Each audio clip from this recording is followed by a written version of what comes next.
Part 3 समझदार नन्ही। इस कहानी में व्यक्ति को किसी भी परिस्थिति में भलाई करने का अपना स्वभाव नहीं छोड़ना चाहिए। यह बात प्रस्तुत की गई है।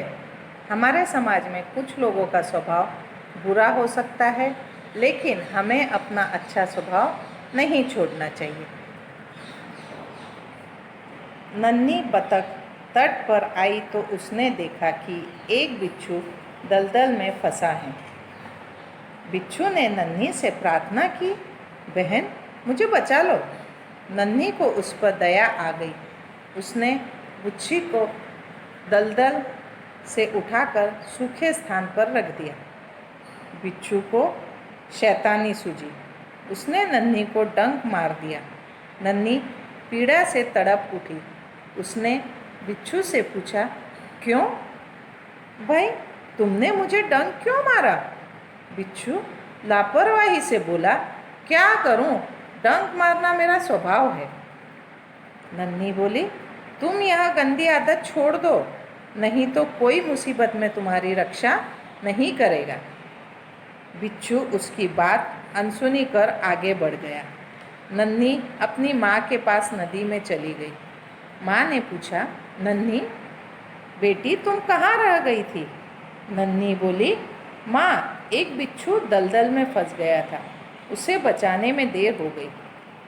माँ खुश होकर बोली, बेटी यह तुमने बहुत अच्छा काम किया।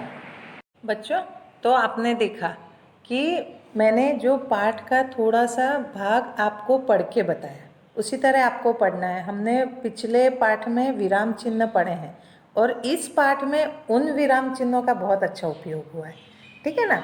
तो मैं जितना मैंने पढ़ा है उतना मैं आपको समझाती हूँ कि कहानी जो है समझदार नन्ही, नन्ही जो छोटी सी बतख है और वो छोटी है पर कितनी समझदार है ये इसमें बताया गया है। तो उसमें था कि नन्ही बतख तट पर आई तो उसने देखा कि एक बिच्छू दलदल में फंसा है। तट मतलब आपको पता है, किनारा, समुद्री तट, नदी का तट। हम बोलते हैं ना हम समुद्री तट पे गए थे, तो तट मतलब किनारा, नदी का किनारा, समुद्र का किनारा, तालाब का किनारा, ठीक है। वहाँ एक बिच्छू था, वो दलदल में फंसा हुआ था। दलदल शब्द है, दलदल क्या है? दलदल ऐसी जगह जहाँ ना पानी हो थोड़ा सा और मिट्टी ज़मीन हो और वहाँ कीचड़ हो, मतलब ज़मीन और पानी जहाँ मिल के जो कीचड़ हो जाता है, जिसमें आपका भी पैर फंस जाता है ना, बारिश में अगर कीचड़ हो जाता है तो आपका भी पैर फंस जाता है, तो उसको बोलते हैं दलदल। उस दलदल में एक बिच्छू फंस गया था और वो नन्ही से प्रार्थना करने लगा कि बहन मुझे बचा लो। नन्ही को भी उस पर दया आ गई। कोई भी आपके सामने भी कोई ऐसा बोलता है कि मुझे बचा लो या मुझे ये दे दो, हमें भी दया आ जाती है ना, कि चलो बेचारे को दे देते हैं, क्या होता है।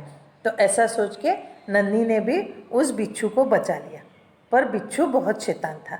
उसने क्या किया, जैसे ही बाहर निकला वो नन्ही को काट लिया, डंक मार दिया। बिच्छू के मुंह के आगे 2 डंक निकले हुए होते हैं, उससे वो काट लेता है, तो उसको बोलते हैं उसने नन्ही को डंक मार दिया।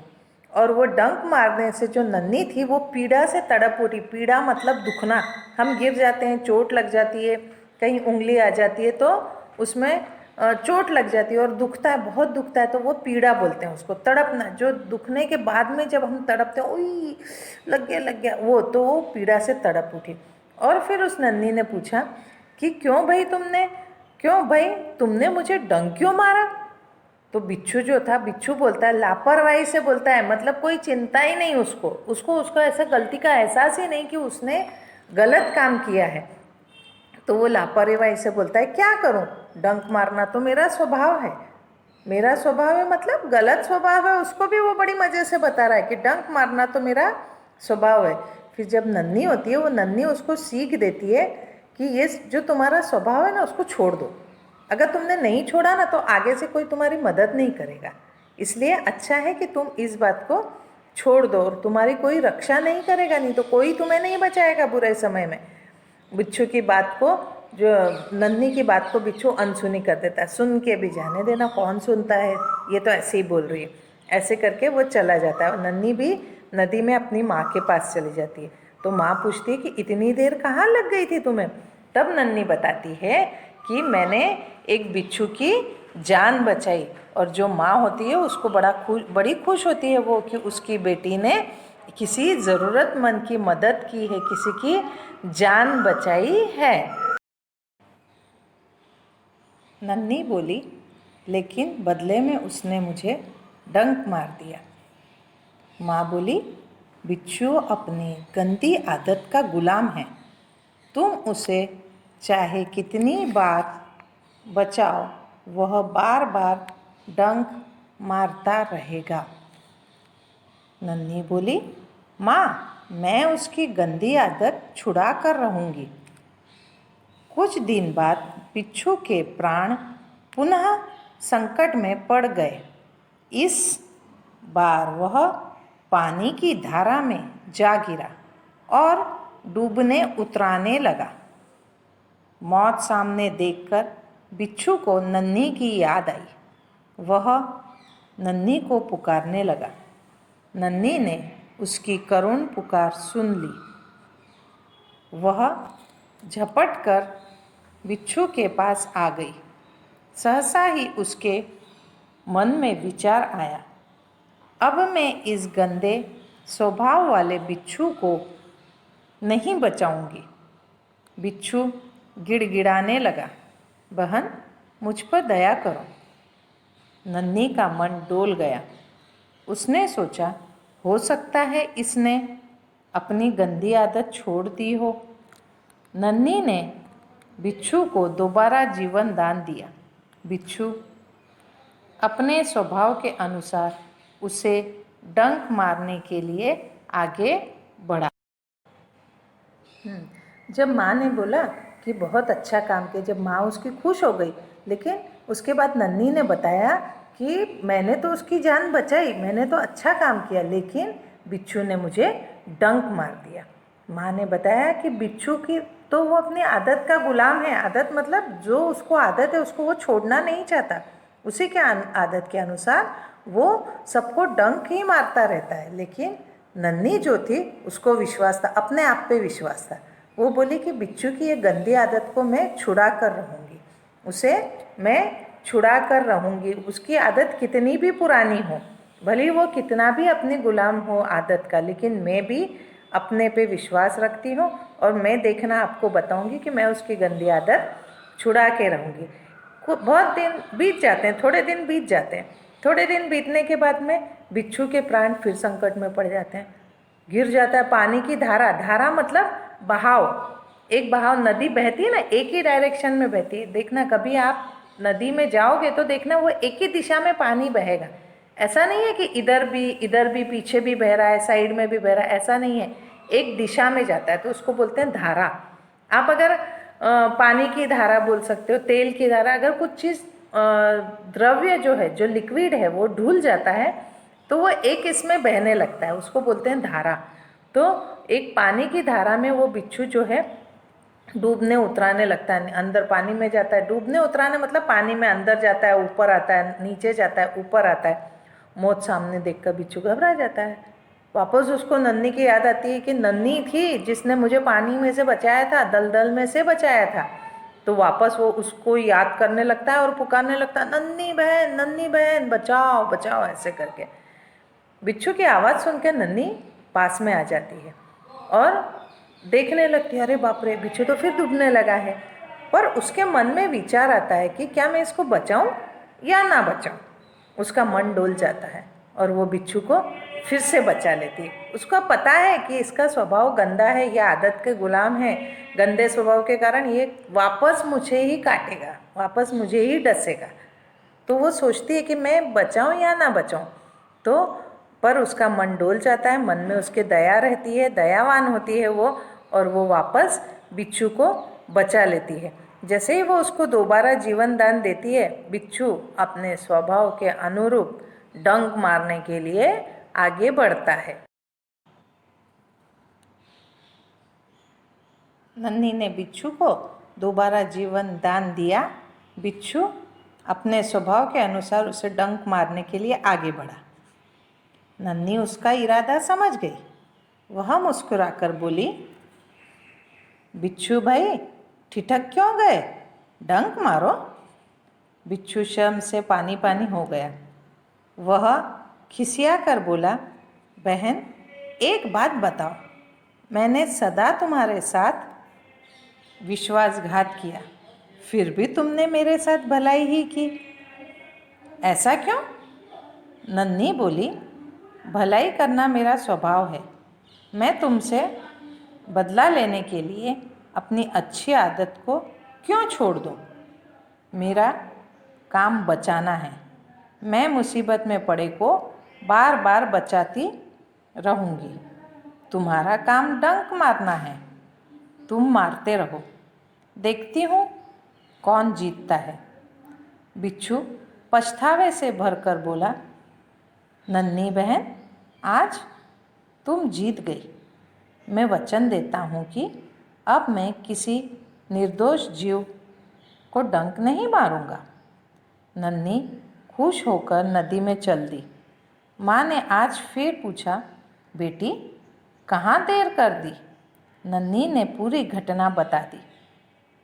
माँ प्यार से बोली, प्यारी समझदार नन्ही, भले लोग अपनी बार बार की भलाई से इसी तरह बुरे लोगों को भला बनने की राह दिखाते हैं। नन्ही प्रसन्न होकर थिरकने लगी। अब बिच्छू, जैसे ही नन्ही ने बिच्छू को बचाया, दोबारा जीवन दान दिया, तो बिच्छू वापस आगे बढ़ा, नन्ही की तरफ बढ़ा। तो नन्ही उसका इरादा समझ गई, क्योंकि उसको मालूम था कि ये इसकी आदत का गुलाम है, ये वापस आएगा, फिर से डंक मारेगा ही। और बिच्छू की तरफ देखने लगी। बिच्छू उसकी तरफ बढ़ता बढ़ता एकदम से रुक गया। तो नन्ही बोली, बिच्छू भाई क्यों ठिठक गए? ठिठक गए मतलब एकदम आगे आगे बढ़ते बढ़ते एकदम से रुक जाना, तो ठिठक जाना उसको बोलते हैं उसको ठिठक जाना। तुम भी कभी कभी जैसे अपन चलते हैं दौड़ते दौड़ते आगे गड्ढा है तो हम दौड़ते नहीं हैं, वहीं रुक जाते हैं, ब्रेक लगा देते हैं अपनी बॉडी को, है ना, तो वहीं उसको बोलते हैं ठिठक जाना। तो वो ठिठक गया। तो वो नन्ही बोलती है कि बिच्छू भाई क्यों ठिठक गए?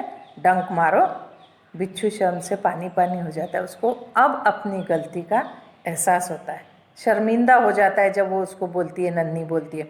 तो बिच्छू बोलता है कि बहन एक बात पूछो, मैंने तुम्हें हर बार परेशान किया, हमेशा, सदा मतलब हमेशा, हमेशा तुम्हारे साथ विश्वासघात किया। विश्वासघात करना मतलब जो विश्वास करने योग्य ना हो, जिसको हम वापस हम पे कोई विश्वास करे और हम उसका विश्वास तोड़ दें, उसको बोलते हैं विश्वासघात करना।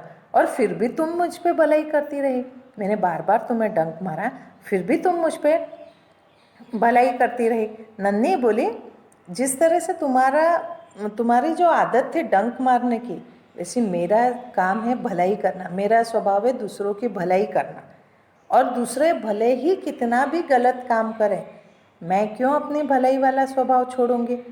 तुम कितनी बार भी मुझे डंक मार लो, कोई मुझे कितना भी परेशान कर ले, लेकिन अगर वो जब परेशानी में होगा, मैं हर बार उसकी मदद करूंगी, क्योंकि मदद करना मेरा स्वभाव है।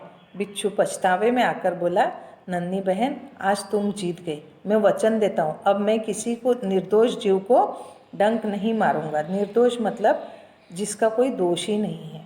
बिना दोष वाले व्यक्ति को या किसी भी जीव को हमें परेशान नहीं करना चाहिए। तो बिच्छू भी उसको प्रॉमिस करता है, उसको पछतावे में आकर जो उसको बोलता है कि वादा करता है कि मैं भी अब किसी भी निर्दोष जीव को परेशान नहीं करूँगा। नन्ही जो है खुश हो जाती है, खुश होकर नदी में चली जाती है और बाद में वो सारी घटना, पूरी जो बात है वो अपनी माँ को बताती है।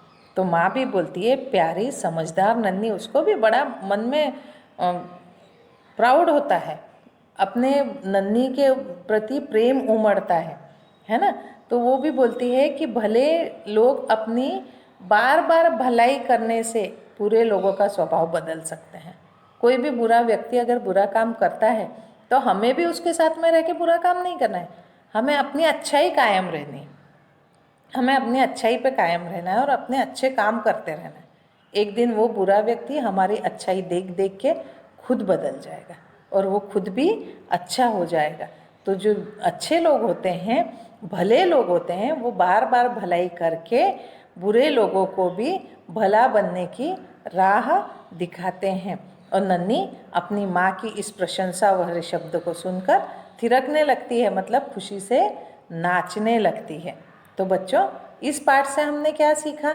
यही सीखा कि हमें अपना स्वभाव अच्छाई करने वाला रखना चाहिए, दूसरों की मदद करनी चाहिए। दूसरे कितनी भी मुसीबत में हो, वो कोई भी हो, हमारा दुश्मन हो, हमारा जाना पहचाना ना हो, तो भी हमें उसकी मदद करते रहना चाहिए।